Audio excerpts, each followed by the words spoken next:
우리 믿음에는 두 가지의 모습의 신앙생활이 있습니다. 하나는 뭔가 바라면서 그것을 이루어지기를 바라는 그 마음으로 주님을 믿는 그러한 신앙입니다. 우리가 보통 신앙의 초창기에는 다 그런 마음이죠. 내가 이것을 바라고 내 인생이 잘 되기를 바라고 정말로 또 내가 하다못해 뭔가 사업이 잘 되고 또 내 뭔가 원하는 그러한 가족과 자식이 잘 되는 그러한 바람으로 신앙생활하는 경우가 거의 대부분이죠. 그럴 때 그것이 이루어지면 그걸 무엇으로 여깁니까? 하나님이 나의 기도를 들어주셔서 나의 바람을 이루어주셔서 하나님은 역시 살아계시구나. 이것이 바로 표적 신앙인 것이죠. 그런데 오늘 예수님 표적을 구하는 이들에게 굉장히 강한 말씀하십니다. 그러면 두 번째 신앙은 무엇이냐? 그것은 처음에는 내가 주님을 바람으로 주님께 나와왔지만 이제는 주님을 만나다 보니 주님과 함께 있는 것만으로 더 바랄 게 없는 그 마음. 여러분, 이 마음이 우리가 바라는 신앙의 모습인데 사실 이것은 그렇게 쉽지가 않잖아요. 우리가 이 세상을 살면서 늘 우리는 무언가를 바라고 또 그것이 이루어지기를 바라고 하다못해 교회가 부흥되기라도 바라는 것이죠. 그러나 잘 보셔야 돼요. 그것이 주가 되면 안 된다 이 말이에요. 그것이 주가 되면 표적이 돼요. 그러면 오늘 예수님 뭐라고 하셨습니까? 끔찍한 얘기를 하셨어요. 우리 이거를 그냥 난 이렇게 믿을 거야? 이게 오라? 절대 아니라 이 말이에요. 이것은 우리가 너무 잘 아는 말씀이기 때문에 이 말씀 너무 잘 알지. 표적 보여달라니까 요나의 표적이고 요나의 표적은 바로 예수님 십자가에 죽으시고 3일 동안 부활하신다는 거 내가 예수 믿은 지 얼마 안 돼 이걸 몰라? 그런데 여러분 그러면서 니느웨 사람을 책망하시는 것이죠. 요나도 회개했는데 요나보다 더 큰 예수님이 말씀하시는데 회개하지 않는 너희들, 여전히 표적 구하는 너희들, 내가 아니고 예수님한테 야단받는 그 사람들 문제지 나는 아니야. 이렇게 생각하면 큰일 납니다. 남방 여왕이 누굽니까? 지금 에티오피아라고 우리가 생각하잖아요. 그 스바 여왕이 솔로몬의 지혜를 구하려고 그 옛날 불편하고 무시무시한 시대에 많은 사람을 이끌고 솔로몬은 지혜 한마디를 구하려고 여기까지 와서 결국 그 지혜를 받고 감사해 하나님 은혜의 영광 찬송하고 돌아왔는데 그 솔로몬보다 훨씬 지혜로운 자들이 바로 옆에서 말하는데 표적을 또 달라고 구하는 그 어리석은 사람들은 내가 아니고 예수님한테 그 당시 야단한 그 사람들 이렇게 생각하면 큰일 난다. 우리의 표적 신앙은 늘 우리의 참 신앙을 위협하는 거예요. 그래서 그 위협이 얼마나 심한 것이냐? 그 다음 말씀 7 귀신이 그 속에 들어앉아 있다. 우리가 이것을 그동안에는 나눠서 해석을 했어요.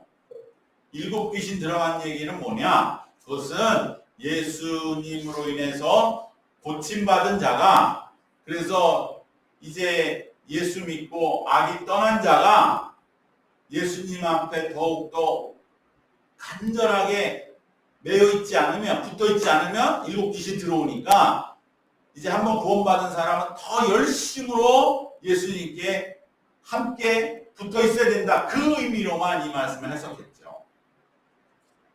그러나 오늘 분명히 예수님 악한 세대는 이와 같으리라.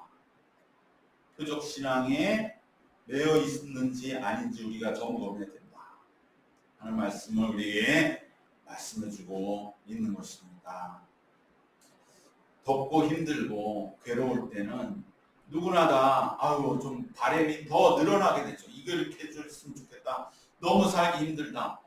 그럴 때 우리는 내 삶의 형편을 바꿔주는 거에 혹한다 이 말이죠. 표적 신앙에 대한 욕망이 더 강해지고 주님 뭐라도 좀 보여주셔야 내가 주님 살아계신 거 마음껏 능력 있게 세상에 전할 것 아닙니까? 라고 하는 그 마음은 이미 영적으로 굉장히 심각한 것이다. 예수님 우리에게 말씀합니다. 그 때문에 두 번째 신앙의 모습은 무엇이냐? 그런 바램에 좌우되지 않아요. 예수님을 우리가 인격적으로 만난다는 것이 바로 이런 거예요. 인격적인 것은 그 사람이 나한테 뭘 해주니까 그 사람 좋은 게 아니라 그 사람 자체로 좋은 거예요. 그 사람과 같이 있고 그 사람이 뭘 하는 거에 대해서 내 바램과는 맞지 않아도 그 자체가 목적이니까 어떻게 하느냐고 그러는 거야? 하면서 도와주고 같이 그의 기쁨과 삶을 같이 나누면서 사랑을 체험하는 그 관계가 인격적인 관계인 것이죠. 예수님이 그냥 나한테 이 바램들을 해주니까 그러니까 내가 예수님을 사랑해? 이건 아직도 예수님이 진정 우리에게 보여준 십자가의 사랑에 도달하지 못한 것입니다. 그러나 마귀는 늘 이걸 노리죠. 그래, 너 신앙생활 그렇게 열심히 하는데 예수님이 너한테 해준 게 뭐 있어? 이거라도 해줘야지. 이 마음은 굉장히 오늘 말씀에서 생각보다도 강력하게 경고하고 계시다는 것을 우리는 재발견해야 할 줄로 믿습니다. 우리 믿음 생활에 바램이 없을 수는 없지만 그 바램이 신앙 자체를 좌우해서 그것이 이루어지면 내 믿음이 더 있고 그것이 이루어지지 않는 것 같으면 평안도 잊어버리고 기쁨도 감사도 잊은 채 믿음도 그저 있는 듯 없는 듯 신앙생활을 하면서 원망과 불평에 사로잡은 채 믿음 생활을 하고 있다면 그러면 우리는 굉장히 위험한 신앙의 길을 가고 있는 것입니다. 이것이 바로 표적에 따라 좌우되는 신앙의 모습입니다. 오늘 본문의 말씀은 예수님이 여러 사람을 만나는 중에 말씀하신 중요한 말씀입니다. 예수님께 오는 사람들을 둘로 나눌 수 있습니다. 제자들 빼고 어떤 사람입니까? 매우 적대적인 자들이 있습니다. 예수님을 시험에 들려고 아예 하려는 자들, 아예 예수님을 죽이려고 핍박하려는 자들이 있었고 또 한 그룹의 사람들은 겉으로는 비교적 뭔가 예수님한테 그냥 이렇게 중립적인 것 같은 예수님도 좋아. 왠지 내가 호감이 가. 이 정도의 사람들이 있는 것도 분명한 사실이 있는 것 같습니다. 예를 들면 니고데모 같은 사람. 밤에 찾아와서 예수님에게 정말 하늘로부터 온 그러한 하나님의 사람이라고 하는 그것을 좀 보여달라 이렇게 말하는 사람. 또 부자 청년이 있죠. 부자 청년이 와서 예수님에게 어떻게 해야 영생을 얻겠습니까? 오늘 본문에 나온 이 서기관과 바리새인들 바로 38절 우리가 읽은 본문의 첫 번째 그때에 서기관과 바리새인 중 몇 사람이 말하되 선생님이여 우리에게 표적 보여주시기를 원합니다. 바로 이 사람들을 우리가 어떻게 볼 거냐 이거예요. 우리가 볼 때는 이 사람들도 중립적인 건 아니냐. 예수님에게 표적을 보여달라는 게 뭐 잘못이냐. 표적을 보여줘서 예수님이 표적을 보여주면 예수님께 마음을 열겠다는 건 아니냐. 이렇게 우리가 생각할 수 있는데 예수님 어떻게 얘기하십니까? 악하고 음란한 세대의 대표자는 네가 왔다. 이렇게 말씀하시는 거예요. 여러분 우리가 이거 그냥 넘길 수가 없는 것이죠. 우리는 예수님을 대놓고 적대하는 사람들에 비해서 중립적인 사람은 그래도 조금 더 나은 것 아니야? 이렇게 여길지 모르지만 예수님은 그렇게 여기지 않으셨습니다. 우리가 읽은 바와 같이 악하고 음란한 세대가 표적을 구하는 것이다.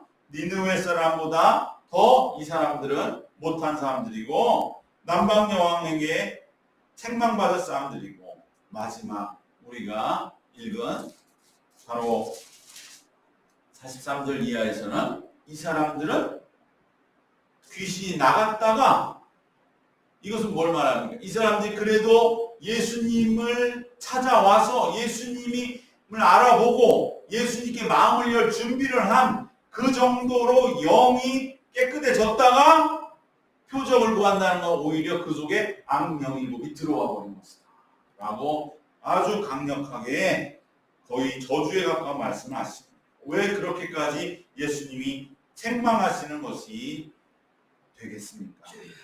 바로 표적을 원하는 신앙, 이 신앙이 얼마나 우리에게 심각한 것인가. 표적을 원하는 신앙, 우리식으로 말하면 말씀드린 것처럼 주님 이것 이루어 주십시오라고 그렇게 주님께 하나님의 뜻인지 아닌지를 묻는 것보다는 무턱대고 이걸 그냥 이루어달라고 간절히 무턱대고 이루어달라고 하는 신앙이 바로 표적을 구하는 신앙으로 넘어가기가 아주 쉬운 거죠. 이것만 해주시면 내가 믿겠습니다. 그 신앙이 사실은 주님이 볼 때는 굉장히 문제가 있다고 하는 것입니다. 사실 우리는 이 말씀, 7악령이 들어간 그 말씀을 예수님이 치유해 주시고 병 나은 사람들, 그 사람들에게 경고하는 말씀으로 우리는 그렇게 해석해 왔습니다. 사실 그도 그럴 것이 이거랑 비슷한 말씀이 요한복음 5장 14절, 우리가 지지난주에 살펴본 38년 된 베데스다의 그 못 걷는 병을 낫고 다시 만났을 때 네가 다시 이런 죄를 짓지 마라. 더 심한 것이 너에게 들어오지 않도록, 바로 더 심한 일을 당하지 않고 더 심한 것이 들어오지 않는 것이 이 7악령이죠. 그래서 요한복음 5장 14절 이 말씀으로 이 7악령을 연결시켜서 같은 취지의 말씀이기 때문에 이것은 병 나은 자들, 예수 믿고 이제는 마음이 깨끗해진 자들이 그 마음이 깨끗해진 그 마음에 성령을 채우고 예수님의 뜻을 채우기 위해 예수님에 붙어 있어야지 이것을 느슨하게 허투루 했다가는 더 심하게 된다. 이렇게만 우리가 해석을 했는데 이 말씀이 나오는 마태복음과 똑같은 누가복음에는 병 나은 사람한테 이 말씀이 하신 게 아닌 거예요. 오늘 우리가 그대로 읽지 않습니까? 바로 오늘 예수님이 이 말씀을 하신 어떤 치유 사역을 하신 이후에 그 나은 사람에게 한 얘기가 아니잖아요.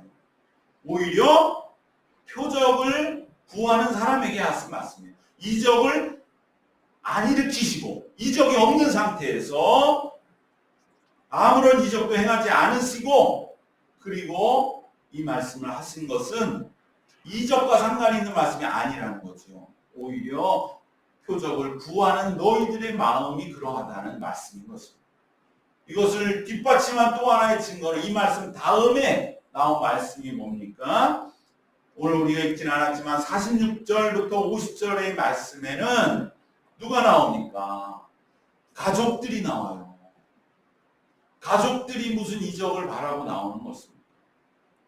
가족들은 예수님께 그냥 좋은 마음이겠죠. 좋은 마음으로. 그러나 예수님은 그들에게 진정한 가족은 하나님의 뜻, 아버지의 뜻대로 하는 자가 진정한 가족이라고 하시면서 그렇지 않은 자들은 역시 마찬가지로 예수님에 대해 가족이기 때문에 마음은 열려 있지만 그 속에 악한 영이 있는 것 아니냐라고 하는 경고의 말씀. 즉 여기엔 이적이 전혀 없어요. 그런데 예수님이 이렇게 강력하게 말씀하셨다고 하는 것은 우리가 정말 신앙생활을 하면서 뭔가 표적이 이루어지고 바람이 이루어지고 그냥 예수님이 어떠한 가족이고 좋기 때문에 그저 예수님과 함께 주고받는 어울려 지내는 그러한 신앙이 심각한 위험에 처할 수 있다고 하는 것을 경고하는 말씀이라고 하는 것을 우리는 다시 한번 말씀의 위치 속에서 분명하게 발견하는 줄로 믿습니다. 이 말씀은 이적이 하나도 없는 그냥 맹숭맹숭할 때 이 말씀을 하신 것입니다. 이 말씀은 어떠한 사건 이유가 아니라 평소 우리가 어긋난 믿음, 표적에 좌우되는 그러한 마음일 때에 그것은 악에 사로잡힌 것이다. 지금 이것이 왜 안 됩니까? 왜 이 표적을 안 주십니까? 그 마음이 그냥 우리가 쉽게 생각할 게 아니라 참된 믿음의 길이 따로 있다는 것을 말씀해 주시는 것입니다. 그래도 우리의 마음의 깊은 곳에 혹시나 주님 그래도 마음에 어떠한 소원이라도 품고 기도하는 그것이 낫지 않냐고 그렇게 변호하고 싶지 않습니까? 그러나 우리는 예수님이 원하시는 온전한 신앙의 길을 가는 것이 가장 복된 줄 믿습니다. 예수님께 표적을 보여달라고 하는 이들을 예수님은 단순히 꾸짖기만 하신 것이 아니라 니느웨 남방 사람보다 못한 사람이라고 책망하시고 악령이 들어가 버린 사람처럼 된 것이라고 아주 강하게 심판하셨다는 것, 그것은 바로 이 무리들이 표적을 통해 예수님이 하나님께 부름받은 선지자임을 확인하려 했기 때문입니다. 그러나 예수님은 표적이 아니라 십자가를 믿음으로 우리가 예수님을 하나님의 아들로 이 땅에 선포되어야 하는 분이라고 하는 것이 흐려진다고 하는 것을 예수님은 경계하신 것입니다. 표적을 보임으로 무리들에게 단순한 선지자로 이해되는 것이 영적으로 심각한 위험을 초래하는 것입니다. 그러나 이렇게 예수 믿는 자들이 너무나 많이 있는 것이죠. 우리는 그렇기 때문에 분명하게 표적을 바라는 신앙이 내 마음에 스며든다면, 정말 주님 이게 안 이루어져서 내가 지금 답답하고 어렵습니다, 그것은 그냥 넘길 게 아니라 내가 주님의 그만큼 간절히 매달린다고 느낄 게 아니라 내가 정말 제대로 신앙의 길을 걷고 있는가, 내가 매달릴 것에 매달리고 있는가, 내가 표적을 바라는 것에 좌우되는 신앙이라면 내가 매우 심각한 영적인 위기에 빠졌다는 증거인 것을 오늘 말씀 속에서 우리가 분명히 다시 한번 새롭게 해야 할 줄 믿습니다. 그러면 우리 어떻게 됩니까? 우리 표적을 구하지 말고 내게 이미 주신 하나님의 신비한 역사를 놓치지 말고 그것을 붙잡는 그러한 그 뜻을 놓치지 않는 그 믿음이 되어야 할 줄 믿습니다. 여러분, 우리가요 이적을 정말로 이적에 대해 깨달은 사람은 어떻게 생각하냐면 나에게 일어난 좋은 일만 이적이라고 생각하지 않아요. 나에게 일어난 안 좋은 일도 하나님의 메시지가 있는 이적이라고 생각해요. 대표적인 거 병드는 거. 사람들은 병 고치면 이적이죠. 할렐루야, 병 들어도 이적이라고 여기는 믿음이 되시길 바랍니다. 하나님 나에게 말씀하시는 거예요. 하나님 나에게 이제 너 딴 생각하면 안 돼. 너 네 자신을 잘 다스려야 돼. 네 자신의 정말 이제는 한계가 여기라고 하는 거를 하나님 나에게 말씀하시는구나. 그래서 병 드는 것도 이적이에요. 이걸 깨달을 수 있어야 돼. 그러면 이적에 대한 눈이 확 열려요. 그냥 이적은 나에게 좋은 일만 일어나는 게 이적이다, 그게 아니라요. 그 뜻을 놓치지 않아야 돼요. 그렇게 보면 우리가 놓친 이적들이 얼마나 많은가. 모든 일 속에 주님 말씀하시고 사인을 주시는데 우리는 그 중에 다 무시하고 주님 요것만 해주셔야 이적이 있지요. 그래야 내가 정말 신앙생활 마음 펴고 자신 있게 하지 않겠습니까? 예수님은 아니라는 거예요. 예수님이 그러한 일들을 얼마나 많이 사람들에게 이루어줘 보셨겠습니까? 그런데 그러한 표적으로 믿음이 생기지 않더라는 거죠. 진정한 신앙이 자리 잡지 않더라는 것입니다. 예수님이 왜 이적을 행하셨습니까? 그것은 예수님이 누구에게 인정받거나 자기 능력을 나타내기 위해 이적을 행하신 것이 아닙니다. 오직 그를 사랑하시고 하나님의 전능하심을 나타내시고, 왜냐하면 그 사람이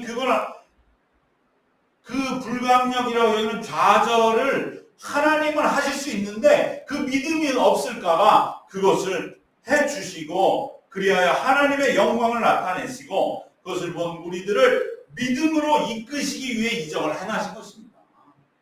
이적은 철저히 수단이었습니다. 예수님은 이적을 통하여 무리들이 하나님이 살아계심 앞에 진정으로 경외하고 회개하기를 원하셨습니다. 이적이 일어나면 내가 회개해야 되는 그것이 바른 방향인데 대부분 이적을 요구하는 사람들은 내가 이렇게 기도했으니 일어났지. 내가 얼마나 기도했는데 됐어 이제. 하나님 마음에 드네. 회개하기는커녕 오히려 교만해진다. 그것을 하나님 너무나 잘 아시는 것입니다. 이적을 통해서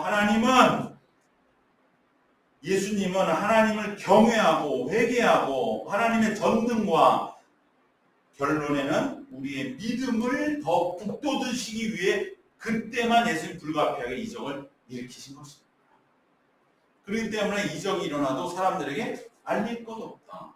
너의 믿음만 내가 구원하고 네 영혼을 구원하기 위해서 이적을 행한 거니 이걸 동네방네 예수라는 사람이 용하다 이루어준다 이렇게 떠도다 필요 하나도 없다. 예수님은 말씀해 주신 것입니다.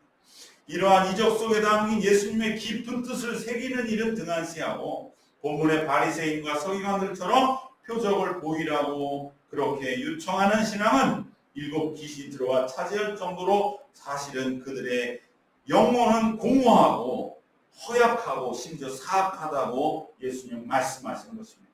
예수님이 이적을 통해 궁극적으로 나타내시고자 하는 뜻은 예수님이 곧 하나님이시라는 것과 그리고 십자가를 통하여 우리에게 이루어 주신 것과 같이 하나님을 사랑하고 이웃을 사랑하게 하시는 것입니다. 우리는 표적을 구하지 말고 주님이 내게 주신 표적은 이미 차고 넘친다. 내 삶에 좋은 일만 표적이 아니라 좋지 않은 일들 그 속에 담긴 하나님의 뜻, 예수님의 뜻을 놓치지 않는 믿음이 되어야 할 줄로 믿습니다. 그러면 우리는 마지막 결론으로 이제 예수님이 이적을 통해 우리에게 궁극적으로 원하시는 바로 예수님을 구세주로 믿고 그리고 예수님이 보여주신 것과 같은 사랑을 행하는 것, 이것이 일곱 악령이 우리의 마음에 청소된 곳을 차지하지 못하게 하는 유일한 미련한 것을 우리 마음에 깊이 새기셔야 할 줄로 믿습니다. 이것은 절대적인 길. 내가 예수 믿고 내 마음을 적당히 채울 수는 없는 거예요. 여기에 절대적인 길. 왜? 적당히라고 하는 순간 악령이 들어오는 것이기 때문에 예수님은 그렇게 우리에게 강하게 경고하는 것입니다. 우리가 사랑의 길을 가지 않으면 우리는 어느덧 표적을 바라는 공한 마음에 빠지게 되고 나도 모르는 게 일곱 악령이 청소된 우리 마음에 가득하게 돼버린 것 같은 비참한 처지가 되고 맙니다. 이 사람이 더 어려워지는 처지가 된다는 거예요. 예수 자기도 구원받아 봤으니까 어느 정도 신앙이 있고 그런데도 여전히 그 마음으로 주님 이거 이루어 주시옵소서 이것을 표적화시켜서 이것에만 매달리는 그 마음은 이미 그 속에 더 골치 아픈 영혼이 들어앉아서 스스로를 괴롭히고 스스로를 어렵게 하고 스스로 비참한 신앙의 길을 가면서도 자기가 정말 누구보다 열심히 하나님께 간구한다고 생각하는 그러한 모습으로 신앙의 길을 가는 것을 예수님은 원치 않으시는 줄 믿습니다. 오직 사랑의 길, 사랑의 실천 그것만이 참으로 우리를 구원하시는 것입니다. 그렇기 때문에 내가 예수님을 사랑하기 때문에 헌신하고 예수님을 사랑하기 때문에 진정 우리에게 맡긴 십자가를 지는 것입니다.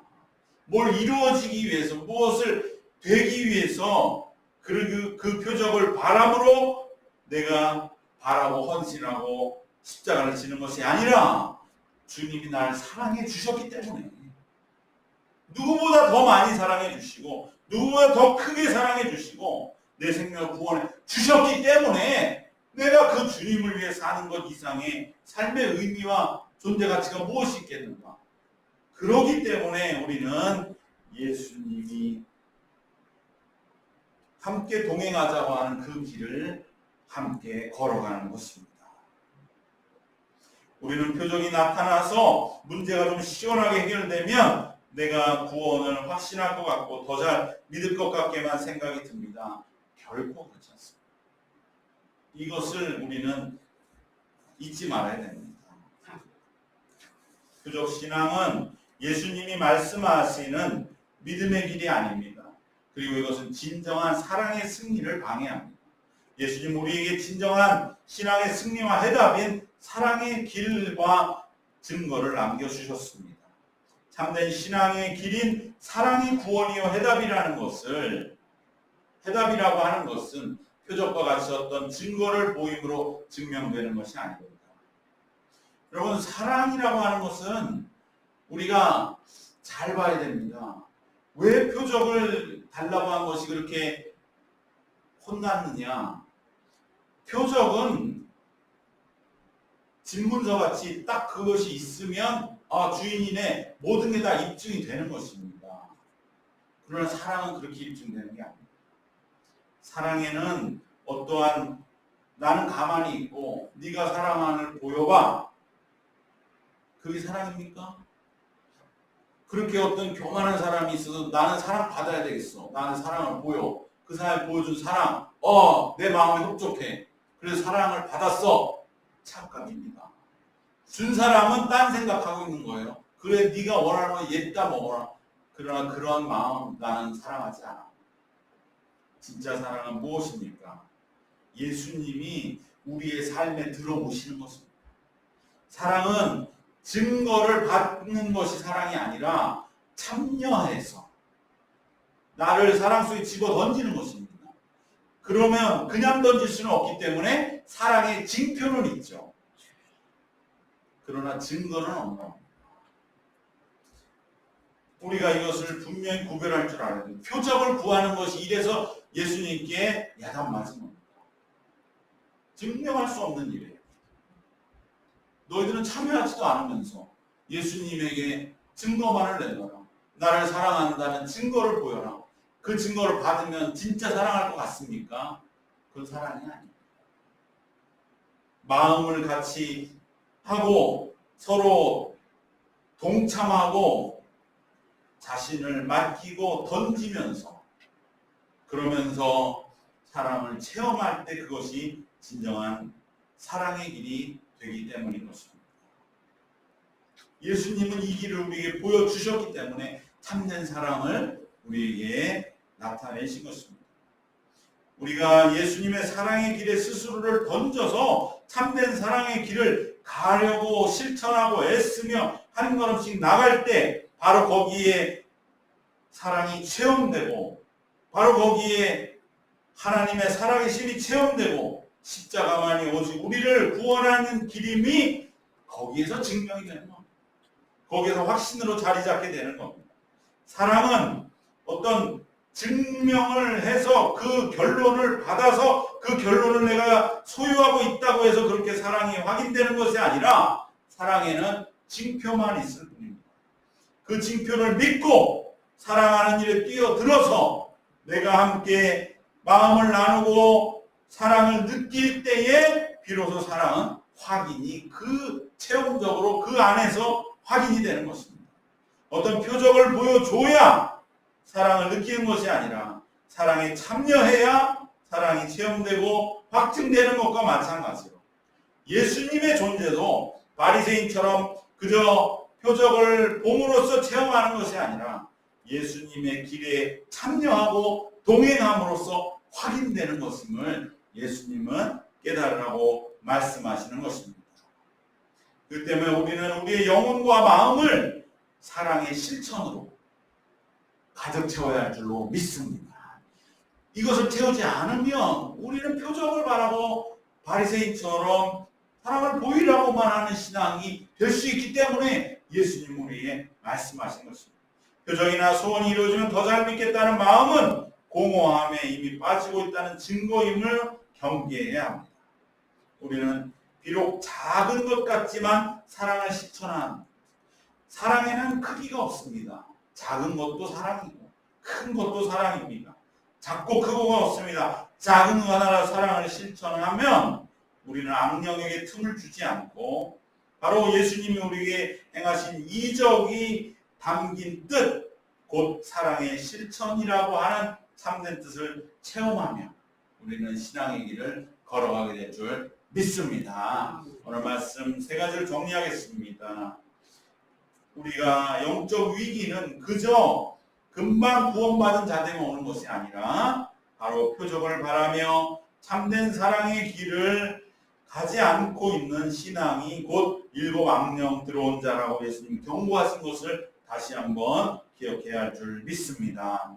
두 번째로 사랑은 증명해달라고 하는 것이 아니라 우리가 그 사랑의 징표를 믿고 참여해서 체험함으로 인하여 우리는 예수 그리스도의 사랑의 길이 참된 신앙임을 우리가 확신하게 되는 것이지 표적받다고 확신하는 것이 아니라고 하는 것은 우리는 사랑을 통해서만이 우리의 신앙이 더 굳건해진다고 하는 것을 반드시 기억해야 할 줄 믿습니다. 마지막으로 우리는 작더라도 작은 것으로 결코 여기지 말고 작은 하나의 사랑을 실천함으로 우리의 마음을 일곱 악령에게 빼앗기지 않으며 예수 그리스도의 참된 믿음의 길로 채우시는 사랑으로 살아가는, 그리하여 이제 내가 원하고 바라는 바람이 이루어지는 것, 주님 그거 원치 않습니다. 그걸 이미 나는 넘어서서 주님 나를 사랑하셨기 때문에 주님과의 사랑을 더 느끼고 사랑 안에서 체험하면서 진정한 그 사랑으로 충만한 도발할 것 없는 그 믿음의 길을 가는 것만 나는 주님께 기도합니다. 그 참된 사랑의 믿음의 길을 걸어갈 때, 그럴 때 주님은 사랑하는 자에게 모든 것을 주시지 아니하겠느냐, 그 믿음을 우리들이 다시 한번 마음속 새롭게 세우시기 주님의 이름으로 축원합니다. 아멘. 기도하겠습니다. 하나님 감사합니다. 주님이 주신 말씀이 진정 우리의 신앙과 심령이 어느덧 흔들리고, 그리하여 이 지치고 어렵고 힘든 때에 그저 뭔가 하나로 보여달라고 하는 그 마음이 우리의 신앙의 근본을 흔들어 버린 것 같은 그런 믿음 생활하면서도 늘 마음의 아픔과 괴로움 속에 지침과 환난과 혼돈 속에 신앙생활하는 그 믿음이 아닌 진정한 주님이 우리에게 원하시는 믿음의 길을 일깨우심을 주님 감사드립니다. 하나님 우리의 마음이 온전하게 하여 주셨어. 이제는 주님의 사랑의 체험을 통하여 실천을 통하여 우리가 사랑으로 우리의 영혼을 채워서 우리에게 어떠한 양령도 쫓아내는 그러한 사랑으로 충만한 마음으로 믿음의 길을 걸어가는, 그리하여 작은 사랑을 실천하기에 놓치지 아니하는 그러한 우리의 믿음의 길이 되도록 주님께서 인도하시고 지키시고 함께 동행하여 주시옵소서. 예수님의 이름으로 기도드리옵나이다.